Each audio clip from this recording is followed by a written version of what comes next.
అందరికీ నమస్కారం. స్థిరా pulse YouTube ఛానల్కి స్వాగతం.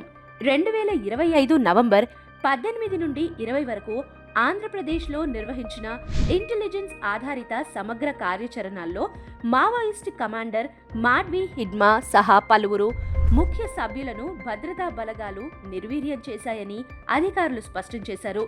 ఇదే సమయంలో విజయవాడ పరిధిలోని న్యూ ఆటోనగర్ మరియు పెనమలూరు ప్రాంతంలో విస్తృతంగా నిర్బంధాలు అమలు చేయబడ్డాయి. మొత్తం రాష్ట్రంలో అప్రమత్తతను పెంచుతూ భద్రతా వ్యవస్థను అధికారులు మరింత కట్టుదిట్టం చేశారు. నవంబర్ 17, 18 తేదీల్లో భద్రతా దళాలు అమలు చేసిన సమన్వయత చర్యలు ఆంధ్రప్రదేశ్లో మావోయిస్టు కార్యకలాపాలపై గణనీయమైన ప్రభావాన్ని చూపాయి.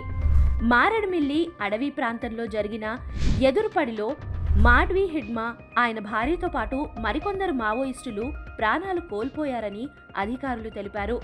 తరువాతి రోజుల్లో కొనసాగిన మరొక వెతుకులాట ప్రక్రియలో వేరే 7 మావోయిస్టులు మరణించినట్లు ఫీల్డ్ యూనిట్లు స్పష్టం చేశాయి.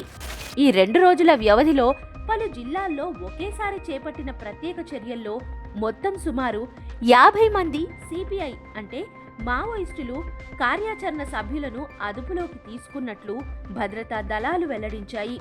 అదనంగా ఆయుధాలు, పేలుడు పదార్థాలు, కమ్యూనికేషన్ పరికరాలు వంటి కీలక సామాగ్రిని స్వాధీనం చేసుకున్నాము అని అధికారులు నివేదికలు వివరించారు. గత 2 దశాబ్దాలుగా ఆంధ్రప్రదేశ్, ఛత్తీస్గఢ్, ఒడిశా సరిహద్దు అటవీ ప్రాంతంలో సిపిఐ కార్యకలాపాలు విస్తరించి ఉన్నాయి. ఇటీవల కాలంలో ఛత్తీస్గఢ్లో వేగంగా సాగిన ప్రత్యేక ఆపరేషన్ల ప్రభావంతో కొందరు కీలక కమాండర్లు అక్కడి ధాటికి చేరుకుని ఇతర రాష్ట్రాల వైపు తరలిపోతున్నట్టు భద్రతా సంస్థలు గుర్తించాయి. లెఫ్ట్ వింగ్ ఉత్పాతం తగ్గినప్పుడు 2026 మార్చి లక్ష్యాన్ని కేంద్రం నిర్దేశించిన నేపథ్యంలో రాష్ట్ర, కేంద్ర బలగాలు సమన్వయాన్ని మరికొంత కట్టుదిట్టం చేస్తూ చర్యలు ముందుకు తీసుకుంటున్నాయి. రాష్ట్ర భద్రతా వ్యవస్థను మరింత దృఢపరిచే ఉద్దేశంతో ప్రభుత్వం ఇటీవల తీసుకున్న చర్యలు గణనీయంగా వేగం పుంజుకున్నాయి. తాజాగా అందిన స్పష్టమైన సమాచారాన్ని ఆధారం చేసుకుని ఈ విస్తృత దాడులు ప్రారంభించినట్లు అధికారులు వివరించారు. రాష్ట్రాన్ని 2026 మార్చి నాటికి మావోయిస్టు ప్రభావం పూర్తిగా తగ్గిన ప్రాంతంగా మార్చాలి అనే విధానంతో ఈ చర్యలు ధారాళంగా కొనసాగుతున్నాయి అని పేర్కొన్నారు. ఇటీవలి సంవత్సరంలో చేపట్టిన అత్యంత విశ్లేషణాత్మకమైన సమాచార ఆధారిత చర్యలను తీసుకోవడంలో ఇది ఒకటి అని వ్యాఖ్యానించినట్లు పత్రికలు పేర్కొన్నాయి.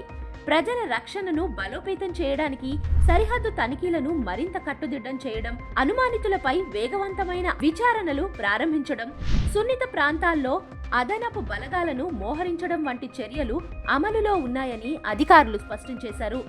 ఇదే సమయంలో సిపిఐ పక్షం కొన్ని ఘటనలను నకిలీ ఎన్కౌంటర్లుగా పేర్కొంటూ స్వతంత్రమైన దర్యాప్తును డిమాండ్ చేసింది. ఈ అభ్యర్థులను కోర్టులు మరియు హక్కుల సంఘాలు పరిశీలిస్తున్న తరుణంలో తరువాతి పరిణామాలు ఈ విచారణల పురోగతిపై ఆధారపడనున్నాయి. ఇటీవల విజయవాడ మరియు సన్నిహిత ప్రాంతాల్లో జరిగినటువంటి ఎన్కౌంటర్లు, అరెస్టులు, అలాగే అధికారులు వెల్లడించిన వివరాల ప్రాంతాలు భద్రతా పరిస్థితులను ప్రభావితం చేస్తున్నాయని నిపుణులు తెలిపారు. అయితే ప్రతి అంశానికి విపులమైన స్వతంత్ర పరిశీలన నిర్వహించడం అత్యవసరమని అధికారులన్నారు. వీటిపై మీరేమనుకుంటున్నారు? తక్షణ చర్యలే ప్రధాన మార్గమా, లేదా స్వతంత్ర విచారణ అవసరమా? మీకు గనక మా వీడియో నచ్చినట్టయితే లైక్ చేయండి, షేర్ చేయండి. ఇలాంటి మరిన్ని మా వీడియోస్ కోసం మా ఛానల్ని సబ్స్క్రైబ్ చేసుకోండి.